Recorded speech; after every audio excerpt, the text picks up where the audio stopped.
The divorce papers sat exactly in the center of the heavy mahogany dining table, completely obscuring the dark wood beneath them. My husband, Grant Ellsworth, picked up his expensive gold fountain pen, signed his name with a smooth, practiced flourish, and slid the documents across the table toward me. "There," Grant said, leaning back in his leather chair, a deeply satisfied, arrogant smile spreading across his face. He looked incredibly handsome for a 56-year-old man. His suit was perfectly tailored, his silver hair was sharply styled, and he exuded the aura of a highly successful, aggressively healthy corporate executive. "It's officially done. I can finally start my life over." I didn't immediately reach for the pen. I sat quietly on the opposite side of the table, looking at the man I had been married to for 26 years. For the last 22 of those years, I had been his primary caregiver. I am a registered nurse. Grant suffered from a massive, highly complex, deeply unstable, chronic cardiovascular and pulmonary condition. To the outside world, he looked like a titan of industry. But the only reason he could wear that tailored suit, the only reason he could walk into a boardroom without collapsing, was because I had built an absolute, impenetrable medical fortress around him. I managed his deeply complicated medication schedule. I tracked his sodium intake down to the milligram without ever letting him feel humiliated by a restricted diet. I stayed awake at 3 o'clock in the morning, listening to the agonizingly slow rhythm of his breathing, waiting for the exact moment the subtle wheezing indicated a severe flare-up. I fought with insurance companies for prior authorizations. I filled out endless, highly bureaucratic forms for copay assistance to ensure his incredibly expensive medications didn't completely bankrupt us. I kept him alive. But Grant didn't view it as love. He viewed it as maintenance. Sitting directly next to Grant at the dining table, resting her manicured hand possessively on his arm, was Sienna Cole. Sienna was 29 years old. She worked as an esthetician at a high-end medical spa. She was beautiful, vibrant, and entirely unburdened by the heavy, exhausting reality of chronic illness.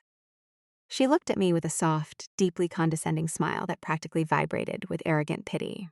"You've worked so hard for so long, Marina," Sienna said, her voice dripping with artificial sweetness. She clearly believed she was delivering an incredibly mature, graceful speech. "You look completely exhausted. Take a rest. Don't worry about Grant. I'll support him now." I looked at Sienna. I saw a young woman who was completely intoxicated by the illusion of Grant's wealth and vitality. She genuinely believed that his condition was a minor inconvenience. She thought his medications were basically just expensive, daily vitamins. She had absolutely no idea that she had just confidently volunteered to manage a ticking time bomb. I didn't scream at her.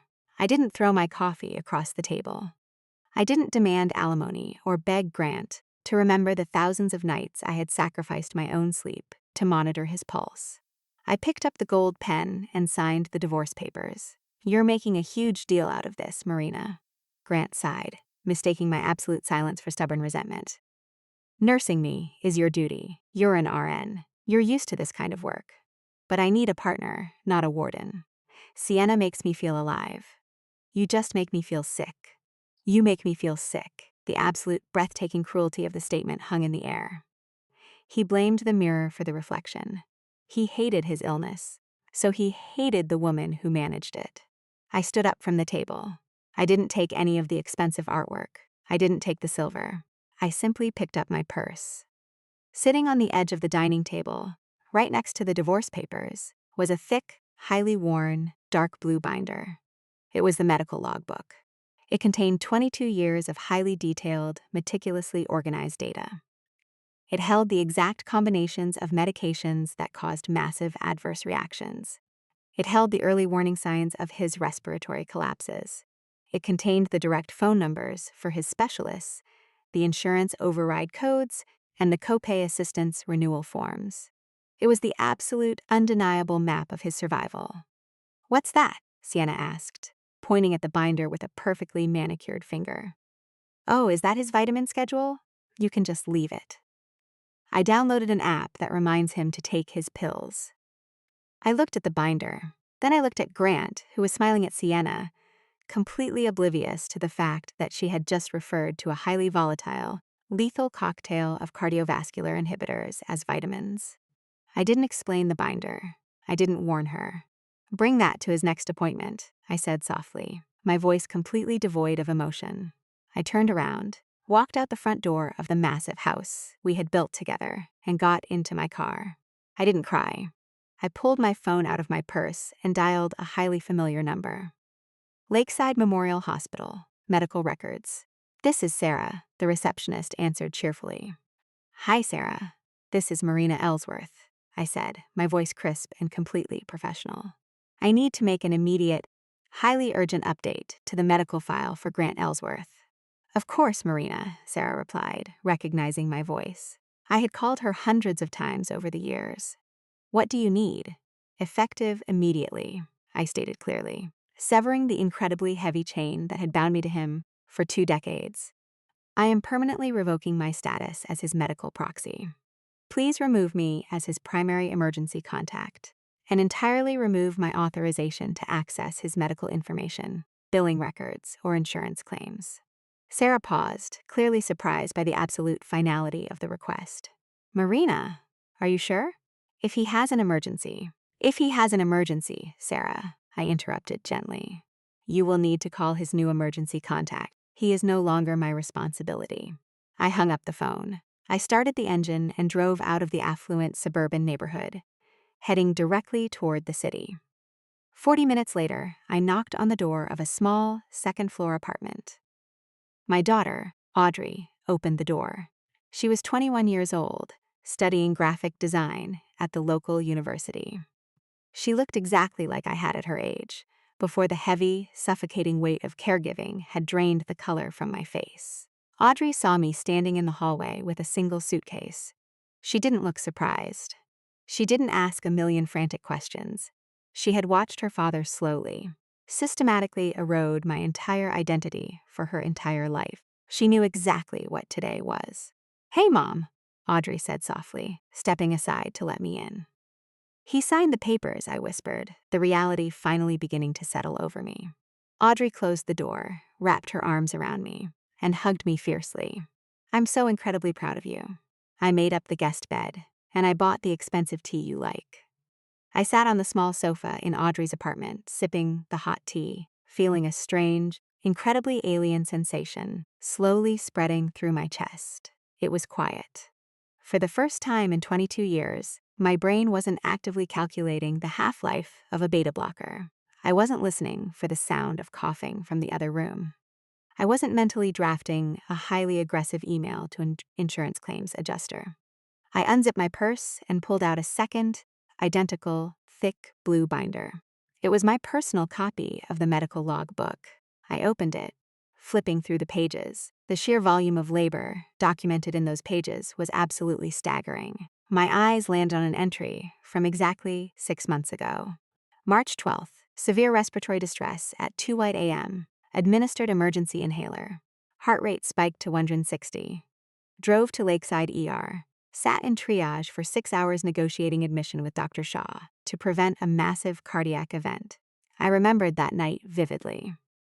I had been absolutely terrified, holding Grant's hand while the monitors screamed. I had fought the attending physician to secure a bed in the cardiac wing. When Grant finally stabilized the next morning, he had looked at his phone, smiled brightly, and immediately texted Sienna to arrange a dinner date at an expensive French restaurant for the following week.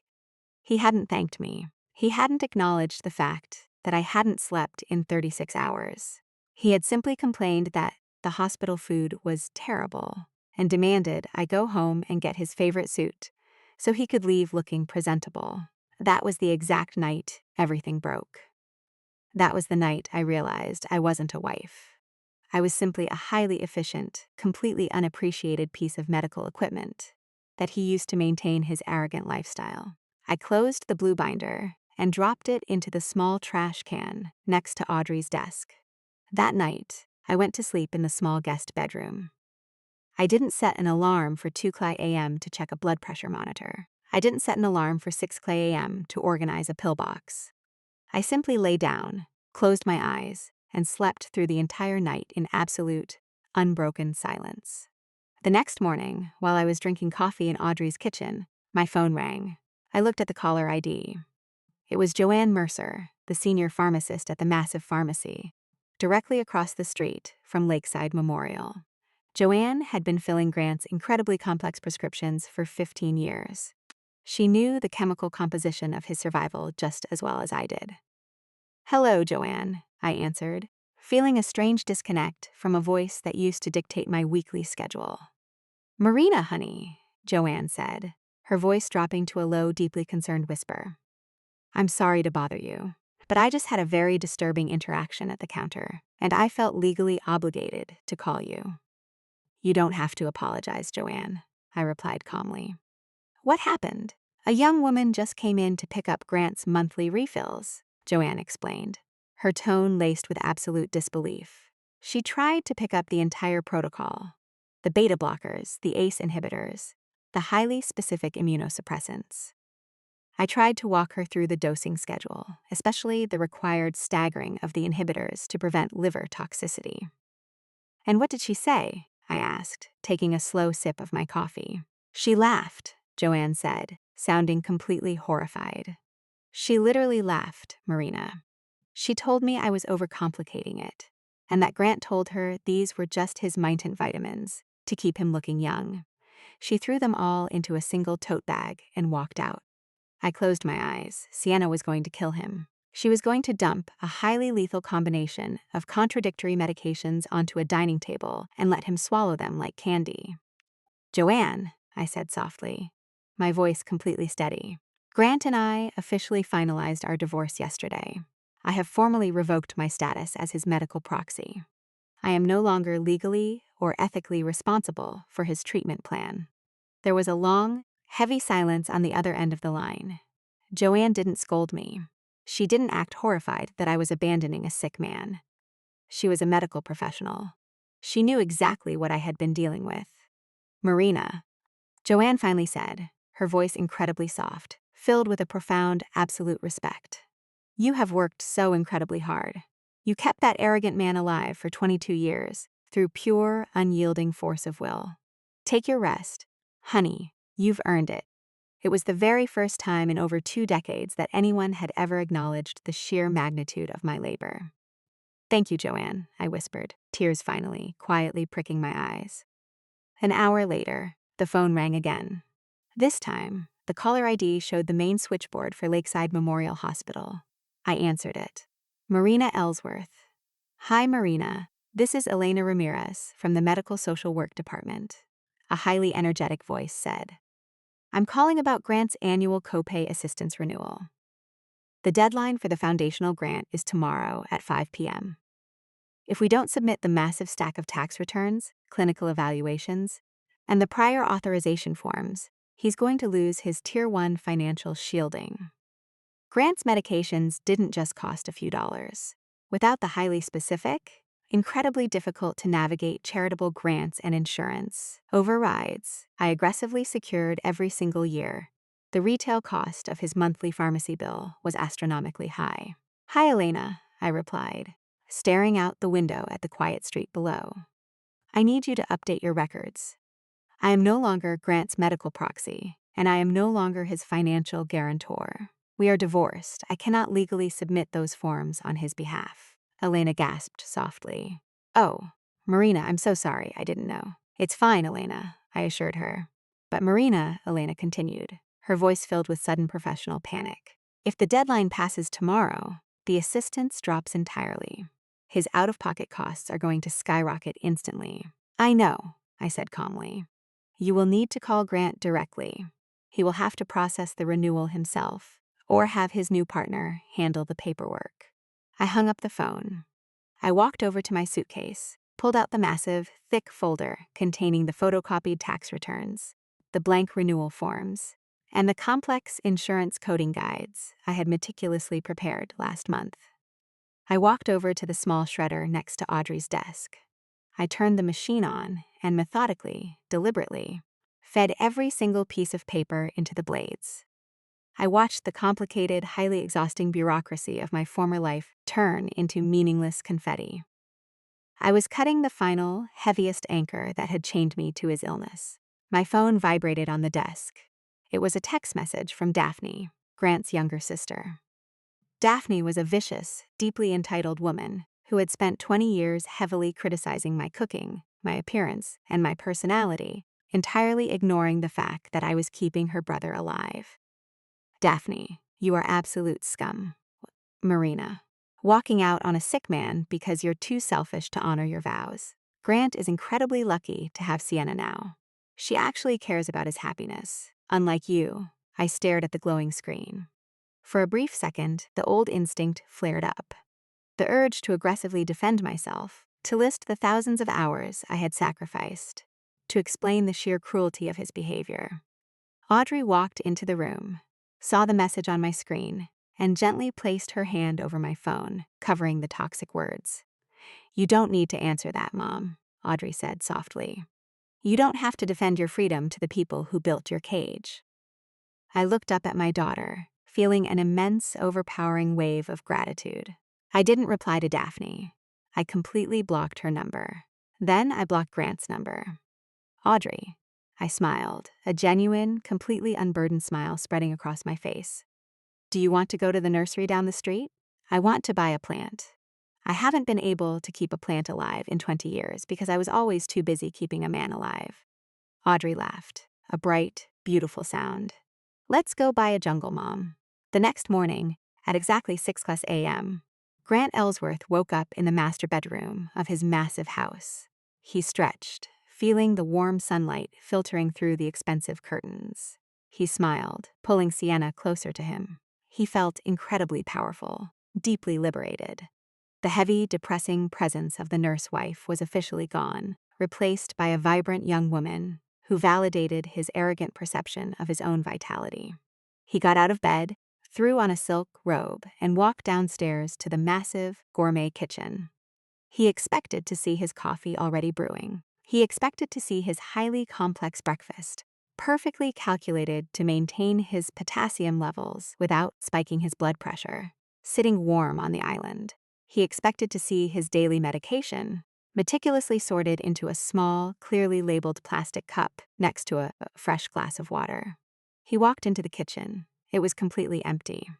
The coffee machine was dark. The stove was cold. The massive granite island was entirely bare. Grant frowned, feeling a tiny prick of irritation. He opened the massive pantry. He saw boxes of expensive, highly processed snacks that Sienna had ordered the day before. He saw sugary cereals and heavily salted crackers. He didn't see his low-sodium dietary staples. "Sienna," Grant called out, walking back toward the stairs. "I'm sleeping, babe." Sienna's muffled voice drifted down from the master bedroom. "Order something from that cute bakery downtown." Grant sighed, rubbing his temples. He was supposed to have his routine checkup with Dr. Adrian Shaw at Lakeside Memorial Hospital at 9 a.m. He walked over to the massive pharmacy bag Sienna had tossed onto the dining table the day before. He opened the bag and dumped the contents onto the polished wood. Over a dozen bright orange pill bottles rolled across the table. Grant stared at them. He had absolutely no idea what any of them were. For 22 years, he had simply swallowed whatever Marina placed in front of him. He didn't know which one was the beta blocker, which one was the ACE inhibitor, or which ones could absolutely never be taken together on an empty stomach. He picked up a bottle, squinting at the complicated medical jargon on the label. He looked at the clock. It was 7:15 a.m. "Screw it," Grant muttered arrogantly, tossing the bottle back onto the table. "I feel fine. I'll just skip the morning dose and ask the doctor to sort it out later. They're just maintenance vitamins anyway." He walked upstairs, showered, and put on his most expensive, aggressively tailored suit. He wanted to walk into Dr. Shaw's office looking like a man who had just successfully upgraded his entire life. At 8:30 a.m., Grant and Sienna walked into the massive, brightly lit atrium of Lakeside Memorial Hospital. Sienna was complaining about the smell of the hospital, casually checking her makeup in the reflection of the glass doors. Grant strode confidently toward the automated check-in kiosk, completely expecting the smooth, seamless experience he had enjoyed for over 2 decades. He typed his name into the touchscreen. A loud, aggressive red error message flashed across the screen. Insurance verification failed. Please proceed to billing desk. Grant frowned, his irritation aggressively spiking. He hated dealing with bureaucracy. He walked over to the long, crowded billing desk. "Excuse me," Grant said loudly, cutting slightly ahead of an older woman. "The machine is broken. It's telling me my insurance isn't verified. I've been coming here for 15 years. The clerk behind the glass partition sighed, pulling up his file on her computer. "Mr. Ellsworth," the clerk said flatly, "your foundational copay assistance grant expired at midnight last night. We do not have the required renewal documents, tax returns, or the updated prior authorization from your primary insurance carrier. Your account is currently flagged for full out-of-pocket billing." "What?" Grant snapped, his voice echoing loudly in the waiting area. "That's ridiculous. My wife always handles the paperwork. Your file indicates that Marina Ellsworth formally revoked her status as your medical proxy and financial guarantor yesterday afternoon," the clerk replied, pointing at the screen. "We cannot legally process any assistance claims without your direct authorization and the required documentation. I need to see your primary insurance card, your secondary assistance card, and a credit card to place on file for the baseline consultation fee." Grant patted his incredibly expensive suit pockets. He checked his leather wallet. He didn't have the cards. He had absolutely no idea where they were. Marina had always carried them in a highly organized medical folder. She handled the billing desk while he sat comfortably in the waiting room, reading financial magazines. "I don't have them on me," Grant demanded arrogantly. "Just look them up in the system. Without the physical cards to verify the new billing cycle, I cannot override the block, sir," the clerk stated, firmly, completely unbothered by his tailored suit or his aggressive tone. "You will need to pay the out-of-pocket consultation fee today, or we will have to reschedule your appointment." "How much is the consultation fee?" Grant asked, pulling out his platinum credit card. Without the Tier 1 assistance shielding, the clerk typed rapidly on her keyboard. "The baseline fee for a specialist consultation with Dr. Shaw is $850. Grant completely froze. $850 just to walk into the room. Sienna, who was standing behind him, scrolling through her phone, abruptly stopped. $800. "Grant, I thought you had premium insurance." "I do." Grant snapped defensively, his face flushing dark red with embarrassment. He violently swiped his platinum card through the machine. "It's just a clerical error.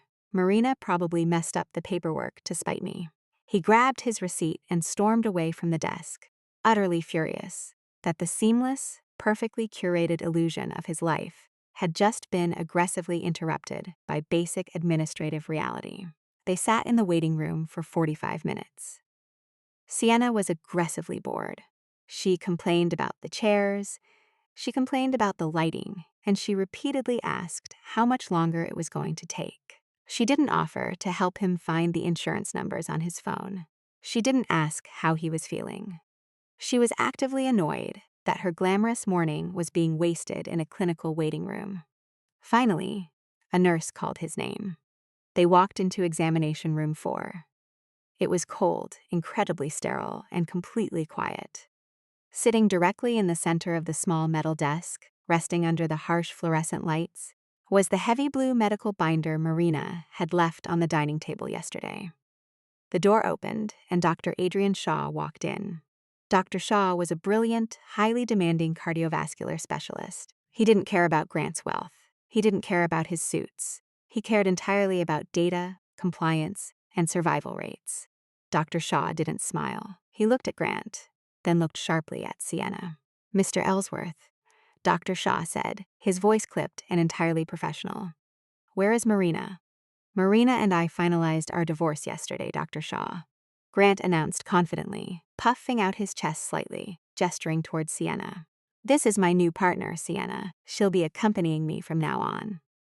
Dr. Shaw didn't introduce himself to Sienna. He simply looked at her, entirely unimpressed, before turning his sharp gaze back to Grant. Dr. Shaw picked up the blue binder from the desk.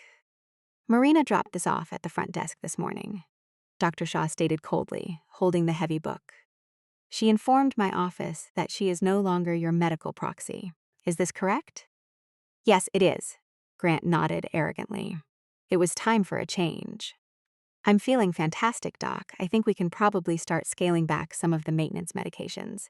I don't need to be micromanaged anymore. Dr. Shaw stared at Grant. It wasn't a look of medical concern. It was a look of profound, absolute disbelief. Did you take your morning dosage today, Mr. Ellsworth? Dr. Shaw asked, his voice dropping to a dangerously quiet register. Grant waved his hand dismissively. No, I skipped it. Sienna and I were running late, and the bottles are a bit of a mess. Missing one day of vitamins isn't going to kill me. The room went completely, terrifyingly silent. Dr. Shaw didn't yell. He opened the blue binder, flipped to a highly detailed chart, and placed it directly in front of Grant. These are not vitamins, Grant, Dr. Shaw said, his voice entirely devoid of bedside manner, echoing with lethal medical reality. You are currently taking a highly volatile, heavily aggressive cocktail of cardiovascular inhibitors and pulmonary dilators. They are the only things preventing your heart from literally drowning in its own fluid. Grant's arrogant smile completely vanished. Missing a single dose of the beta blocker, Dr. Shaw continued, aggressively tapping the chart, causes an immediate rebound effect, massively spiking your blood pressure. Missing the ACE inhibitor strips the protective shielding from your arterial walls. You didn't skip a vitamin. You actively initiated a severe cardiac crisis. Sienna took a slow step backward toward the door, her eyes wide with sudden, genuine panic. Wait, drowning in fluid, Grant. You told me it was just a minor heart murmur. It's fine, Sienna, Grant stammered, sweating slightly in his expensive suit, completely terrified that his carefully constructed illusion of vitality was collapsing in front of his young girlfriend. The doctor is just being overly cautious. I am not being cautious. I am reading the data, Dr. Shaw snapped, his patience completely exhausted. He turned the blue binder toward Grant. Look at this book, Grant. Look at it. Grant looked down at the pages. They were filled with thousands of meticulous, handwritten entries. Pulse 110. Administered secondary inhibitor. Patient complained of chest tightness. Adjusted sodium intake. Monitored breathing until 4 a.m. Asterisk severe tremors observed after morning dose. Contacted pharmacy to immediately alter dosing schedule to prevent liver toxicity. Patient unaware of tremors. For 22 years, Dr. Shaw stated, his voice ringing with absolute, unyielding authority. I have treated you as a highly stable patient. But you were never stable, Grant. You were simply being managed by an incredibly skilled, entirely exhausted registered nurse who caught every single fatal warning sign before your arrogant brain even realized you were dying. Dr. Shaw slammed the binder shut. The sound echoed like a gunshot in the small room. You don't know your own symptoms, Dr. Shaw continued ruthlessly. You don't know your own medications. You don't even know how to verify your own insurance. You were never fighting your illness, Mr. Ellsworth. Your wife was, and you just fired her. Grant sat on the exam table, the color completely draining from his face. He looked at the heavy blue binder. He finally realized that the book wasn't a record of his health. It was a highly detailed record of the thousands of invisible bullets Marina had stepped in front of to keep him alive. Now, Dr. Shaw said, picking up his clipboard, his tone shifting to a cold, rapid-fire clinical assessment. Because you missed your morning dose, your blood pressure is already dangerously elevated. I am prescribing an immediate emergency stabilization protocol. But we have a massive administrative problem. Dr. Shaw looked directly at Sienna. Marina is no longer his medical proxy, Dr. Shaw explained rapidly to the terrified young woman. If Grant collapses, or if he suffers a massive cardiac event and cannot speak for himself, I cannot legally administer emergency, life-saving experimental treatments without the explicit consent of his authorized medical proxy. Sienna stared at the doctor, her perfectly manicured hands shaking slightly. You need to sign the proxy forms today, Dr. Shaw demanded, holding out a clipboard to Sienna. You also need to sign the financial guarantor documents acknowledging that you will be legally responsible for coordinating his care, managing his complex daily medication schedule, and handling the massive bureaucratic fallout of his expired assistance grants. Sienna didn't take the clipboard. She looked at the incredibly heavy, terrifying reality of the paperwork. Do you know the exact dosage of his ACE inhibitors? Dr. Shaw fired the question at her, testing her immediate capacity as a caregiver. Do you know the critical warning signs of pulmonary edema? Do you know which emergency room to drive him to if he stops breathing in the middle of the night? Sienna couldn't answer. She was completely, utterly paralyzed by the crushing, terrifying weight of the responsibility she had arrogantly volunteered for just 24 hours ago. She looked at Grant. She didn't see a wealthy, handsome, powerful executive anymore. She saw a profoundly sick, incredibly fragile man who required an entire medical infrastructure just to survive breakfast. I don't know, Sienna whispered, taking another step backward toward the door. Sienna, it's fine, Grant pleaded, his voice cracking with genuine fear, desperately trying to maintain his grip on her. We'll hire a nurse. We'll figure it out. Before Sienna could respond, there was a sharp knock on the exam room door. A billing administrator stepped into the room, holding a long, highly detailed printout. Excuse me, Dr. Shaw, the administrator said apologetically. I need Mr. Ellsworth to review and sign off on the new pharmacy costs before we can release the emergency stabilization protocol to the front desk. Without the copay assistance grants that Marina used to secure, the out-of-pocket cost for his monthly medication cocktail has completely reverted to the baseline retail price. The administrator handed the incredibly long receipt directly to Grant. Grant looked at the total at the bottom of the page. It wasn't a few $100s. The monthly cost for the exact medications required to keep his heart beating was $4,580. Grant stared at the number, absolutely suffocated by the financial reality. Without Marina spending dozens of hours negotiating with charitable foundations and aggressive insurance adjusters, his incredibly expensive lifestyle was about to be completely, violently drained by his own failing body. Sienna looked at the massive bill in Grant's shaking hands. She looked at the blue binder on the desk. She looked at the cold, incredibly unforgiving clinical environment of the hospital room. The glamorous illusion was entirely, permanently shattered. I have to go, Sienna whispered, her voice completely panicked. Sienna, wait, Grant yelled, trying to stand up from the exam table, but a sudden, sharp wave of dizziness forced him back down. Sienna didn't wait. She turned around, pushed past the billing administrator, and practically sprinted down the hospital hallway, desperately fleeing the terrifying reality of his illness. Grant sat entirely alone on the exam table, clutching the $4,500 pharmacy bill in his hands. His beautiful young girlfriend was gone. His seamless, wealthy illusion was destroyed. His blood pressure was aggressively spiking. And for the first time in 22 years, he was completely, utterly alone with the terrifying reality of his own failing heart.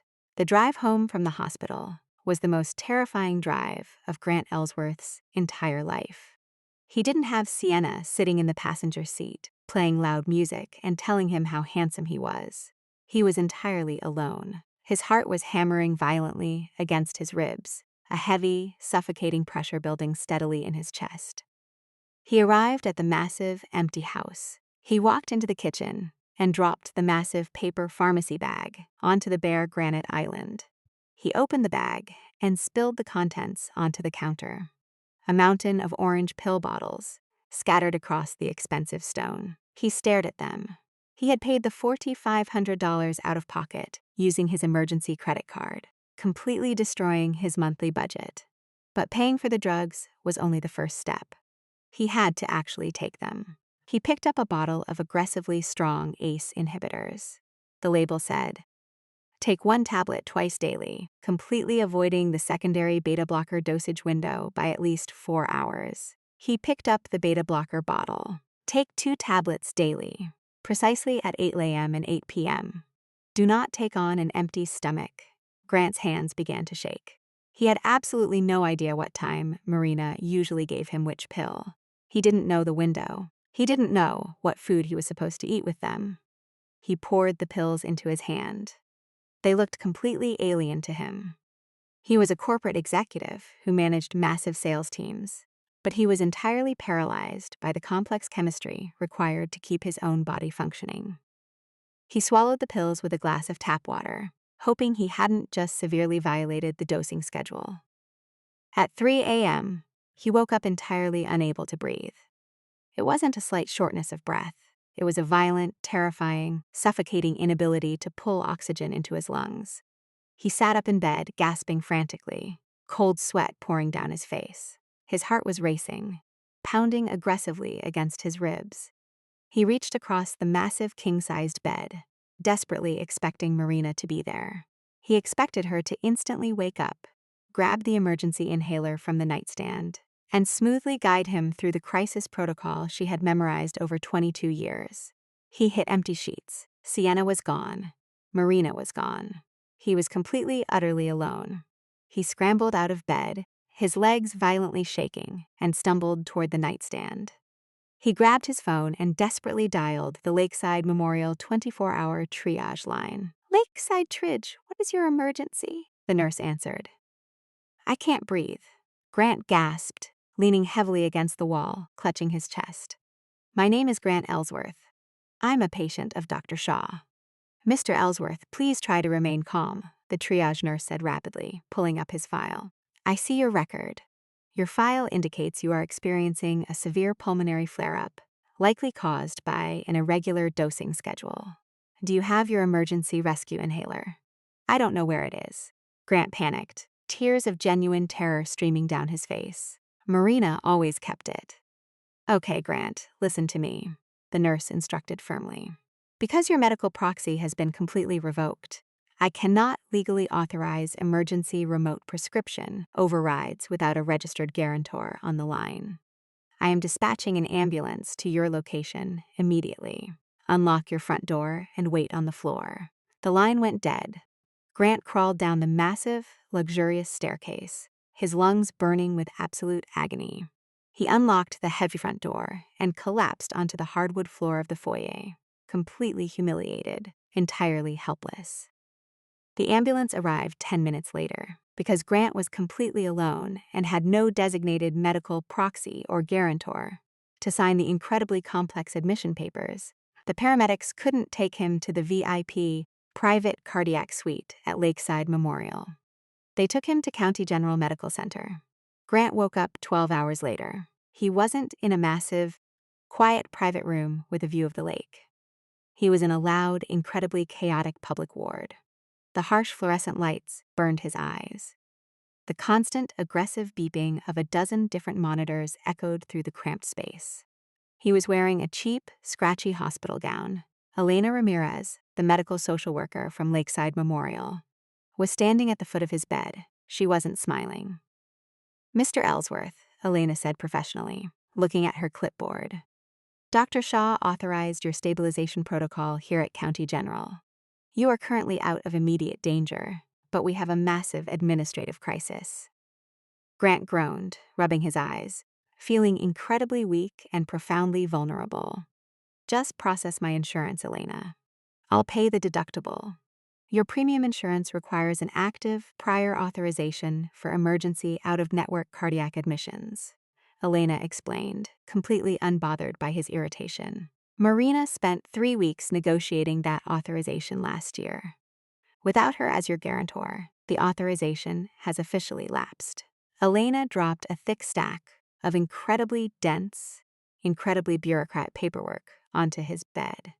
"If you want to reinstate your Tier 1 copay assistance and secure the insurance override to be transferred back to Lakeside Memorial," Elena continued ruthlessly, "you need to personally gather your last 3 years of tax returns, your complete clinical history, and your residency proof. You must submit these forms within 48 hours, or you will be personally billed for this entire ICU stay at the full out-of-pocket rate." Grant stared at the massive stack of paperwork. He couldn't even read the small print without getting a headache. He picked up his phone. He had to find a guarantor. He had to find someone to manage the terrifying, overwhelming bureaucracy that was aggressively crushing him. He dialed his sister's number. Daphne had always supported him. Daphne had hated Marina. "Grant!" Daphne answered, her voice loud and abrasive. "Where are you?" "Sienna called me crying yesterday and said you practically attacked her in the doctor's office." "Daphne, please, I'm in the hospital," Grant begged, his voice completely broken. "I had a massive pulmonary attack. Marina canceled my insurance overrides. I need you to come down here right now. I need you to sign the medical proxy forms and be my financial guarantor so they can transfer me to Lakeside." There was a long, heavy silence on the line. "A financial guarantor?" Daphne asked, her abrasive tone instantly shifting to extreme caution.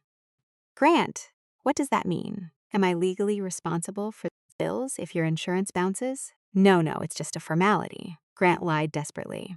"I just need someone to handle the paperwork. Please, Daphne, I'm your brother Grant." Daphne sighed, her voice devoid of any genuine empathy. "I have my own family to worry about. I can't be legally tied to your medical debt. And honestly, I don't have the time to sit in a hospital all day filling out forms. Why don't you just hire an assistant to do it?" "An assistant can't sign a medical proxy," Grant shouted, completely panicked. "I can't do it, Grant," Daphne said coldly.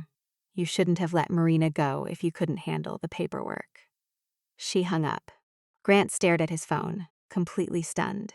His sister, the woman who had aggressively encouraged him to divorce his boring, nagging wife, had instantly, ruthlessly abandoned him the absolute second she was asked to carry even a fraction of the burden Marina had carried for 22 years. He scrolled desperately through his contacts. He called Audrey. Audrey answered on the second ring. "Hello." "Audrey, sweetie," Grant cried, tears finally spilling over his cheeks. The arrogant executive persona was entirely, permanently shattered. "Please, you have to come to the hospital. I'm at County General. I need you to sign some paperwork for me. I'm entirely alone." "I know where you are, Dad," Audrey replied calmly. Her voice didn't sound frantic. It didn't sound scared. It sounded exactly like Marina's voice. "Then come down here," Grant begged. "I need you to be my proxy. Are you asking me to become Mom's replacement?" Audrey asked softly, her voice echoing with a profound, terrifying clarity. "Are you asking me to drop out of college, manage your daily medication schedule, fight your incredibly aggressive insurance battles, and sit awake at 3 o'clock in the morning to make sure you're breathing?" Grant completely froze. He realized exactly what he was asking his 21-year-old daughter to do. He was asking her to sacrifice her entire youth to manage his massive, arrogant mistakes. I just need help, Audrey," Grant whispered weakly. "I am not going to be your new caregiver, Dad," Audrey stated firmly, completely rejecting the toxic cycle. "Mom spent 22 years keeping you alive, and you told her she was a burden. You told her it was just her duty. You made your choice. You wanted to start your life over. This is what your new life looks like." "Audrey, please," Grant cried. "I hope you feel better, Dad," Audrey said softly, and then she hung up. Grant dropped his phone onto the uncomfortable hospital bed. He was completely surrounded by the loud, chaotic noise of the public ward. He had no proxy. He had no guarantor. He had no one to sort his pills, no one to cook his incredibly specific meals, and no one to fight the massive, overwhelming bureaucracy of the healthcare system on his behalf. He had arrogant pride, and he had a terrifying, failing body. He picked up the phone one last time. His fingers shook violently as he dialed the one number he had sworn he would never call again. He had blocked her number yesterday, entirely convinced he was liberated. He unblocked it and hit dial. Marina answered on the fourth ring. "Hello, Grant," Marina said. Her voice was incredibly calm, deeply peaceful, completely unbothered by the sheer desperation in his breathing. "Marina," Grant sobbed, completely breaking down, aggressively weeping into the phone. "Marina, please. I am so incredibly sorry. I was wrong. I was so arrogant. I didn't know. I didn't know how much you did. I didn't know the pills had to be taken at specific times. I didn't know about the insurance overrides. Please, Marina, I am begging you. Come to the hospital. Come back." He wasn't asking for his wife back. He was desperately begging for his survival infrastructure to return. Marina didn't laugh. She didn't gloat. She didn't hurl insults at him. She was far too professional, far too entirely liberated for that. "I am currently sitting in a small cafe, Grant," Marina said softly, her voice floating through the phone like a quiet, beautiful breeze. "I am drinking a latte that isn't decaf. I am looking at a small peperomia plant that Audrey and I bought yesterday. And tonight, I am going to sleep for exactly 8 straight hours. Marina, please," Grant pleaded, his voice breaking. "I will die without you." "You won't die today, Grant," Marina replied calmly, her tone echoing with absolute, unyielding finality. "The doctors at County General are incredibly capable. They will stabilize you. They will explain your medication schedule to you. You will simply have to learn how to manage your own survival, exactly like everyone else." "I can't do it," Grant cried desperately. "I never abandoned you, Grant," Marina concluded, entirely severing the final, lingering thread of his toxic manipulation. "I simply stopped being the incredibly efficient machine that kept your arrogant illusion alive. I will no longer include my life in your treatment plan. Goodbye, Grant." The line went completely, permanently dead. Grant sat in the loud, chaotic public ward, holding the silent phone in his shaking hand. Dr. Adrian Shaw walked into the ward an hour later. He didn't bring good news. He brought reality. Dr. Shaw walked up to Grant's bed and dropped the heavy, highly worn blue medical binder onto the uncomfortable mattress. "I had this couriered over from my office," Dr. Shaw stated coldly, looking down at the utterly defeated man. "You need to read it, Grant. You need to memorize every single page, because nobody is going to read it for you anymore." Grant looked at the blue binder. He finally understood the absolute, breathtaking magnitude of his mistake. "You thought you were strong, Mr. Ellsworth," Dr. Shaw said, leaning slightly closer, delivering the absolute, final diagnosis. "You thought you were fiercely independent. You weren't. You were incredibly weak. You were simply being carried by a woman who was infinitely stronger than you will ever be." Dr. Shaw turned around and walked out of the public ward, leaving Grant completely alone with the heavy blue binder, a mountain of incredibly complex paperwork, and the terrifying absolute reality of his own fragile existence. 3 weeks later, the brutal, unyielding reality of Grant Ellsworth's new life had entirely cemented itself. He had survived the massive pulmonary crisis, but the hospital stay had completely drained his emergency financial reserves. Because he had utterly failed to navigate the incredibly dense, highly aggressive bureaucracy of the medical insurance system within the required 48-hour window, the Tier 1 copay assistance grants had been permanently revoked. He was now entirely responsible for the massive, completely unshielded retail cost of his own survival. Grant sat at the bare granite island in his massive, incredibly quiet kitchen. The house, which used to feel like a powerful symbol of his wealth and executive success, now felt like a massive, incredibly expensive prison. Spread out across the stone counter were dozens of orange pill bottles, stacks of aggressive hospital bills, and incredibly dense insurance denial letters. He was wearing an old, faded t-shirt. The tailored, aggressive corporate suits were hanging untouched in his closet. He hadn't been to the office in almost a month.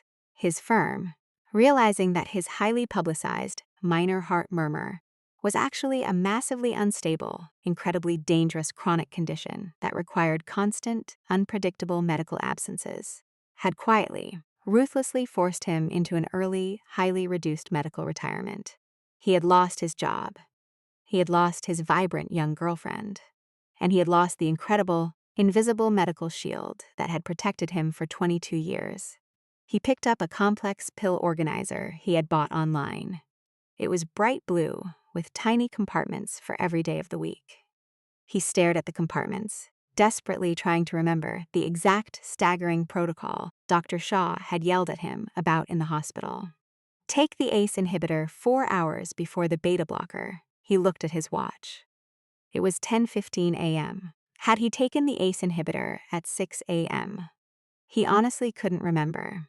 The heavy, exhaustive brain fog that accompanied his condition made it incredibly difficult to track the highly specific, deeply lethal medication schedule. For 22 years, he had never had to think about it. He had simply opened his mouth, and the exact right pill was there.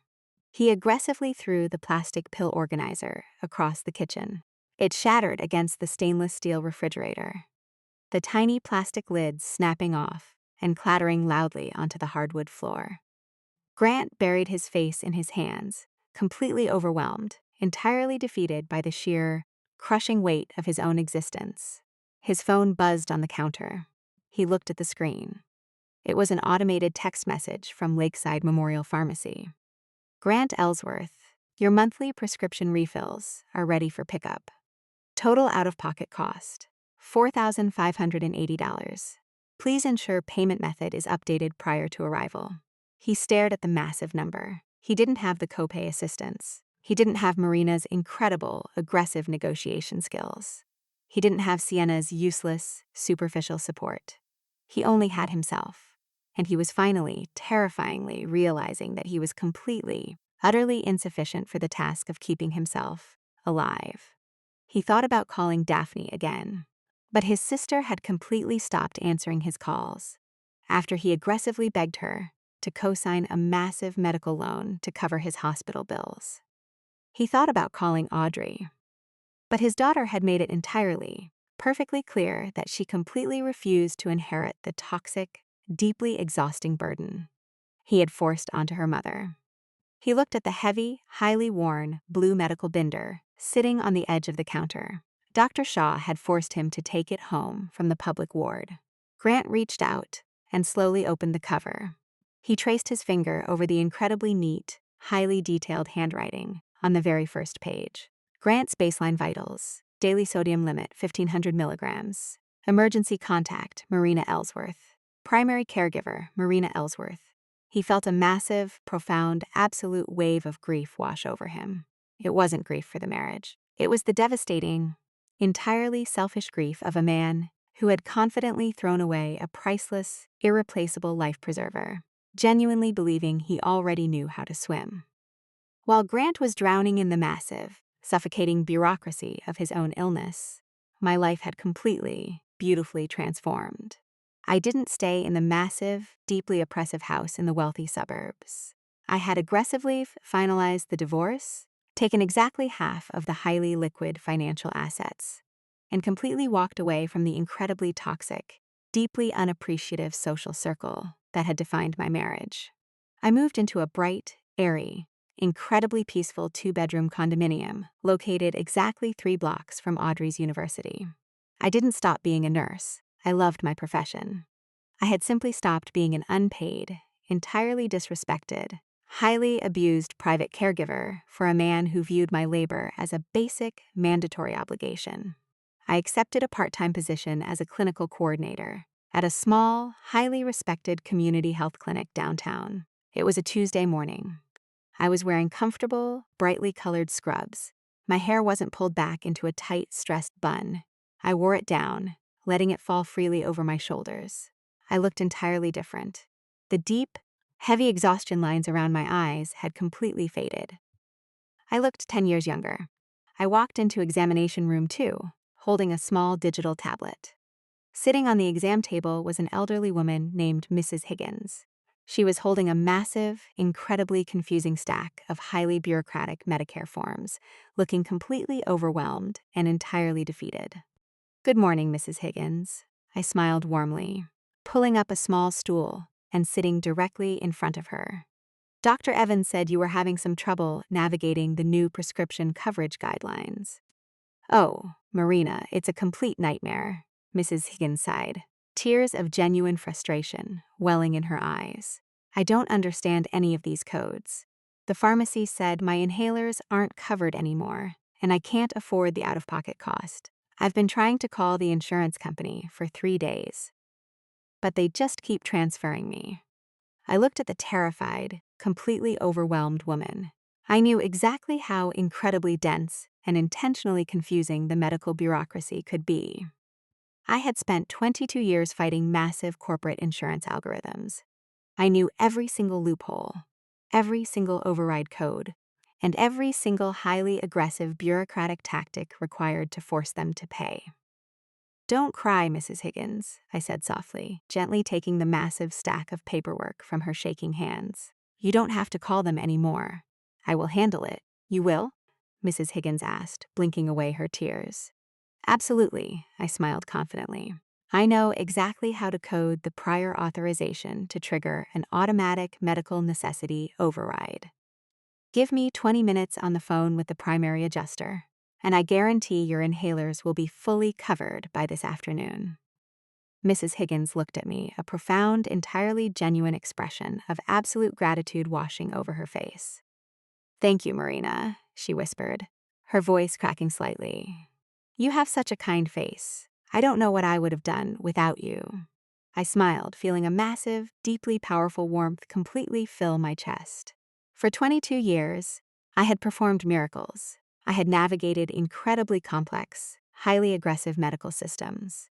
I had managed lethal medication protocols, but I had done it all for a man who arrogantly demanded it, completely expecting it, entirely refusing to acknowledge the massive labor involved. Now, I was doing it for people who actually needed it. People who were genuinely, profoundly grateful. I wasn't a burden.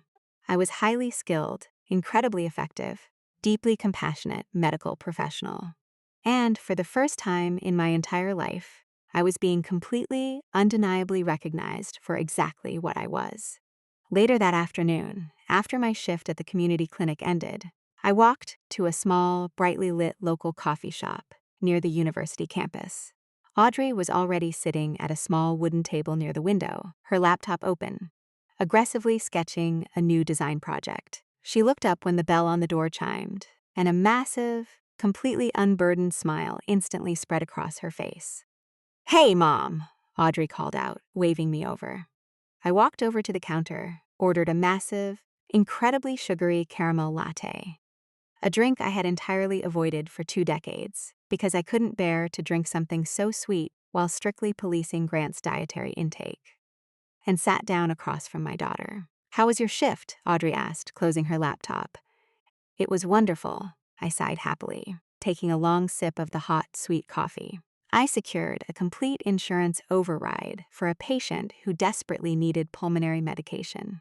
It felt incredibly good to fight the system and actually win. Audrey smiled proudly, reaching across the table to gently squeeze my hand.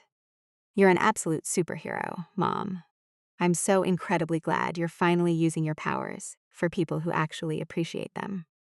I looked out the large glass window of the coffee shop, watching the students rushing across the campus, feeling the cool, crisp autumn air drifting through the slightly open door.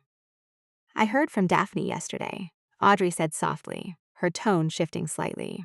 I didn't tense up. I didn't feel the massive, heavy spike of anxiety that used to accompany any mention of Grant's incredibly toxic family. Oh?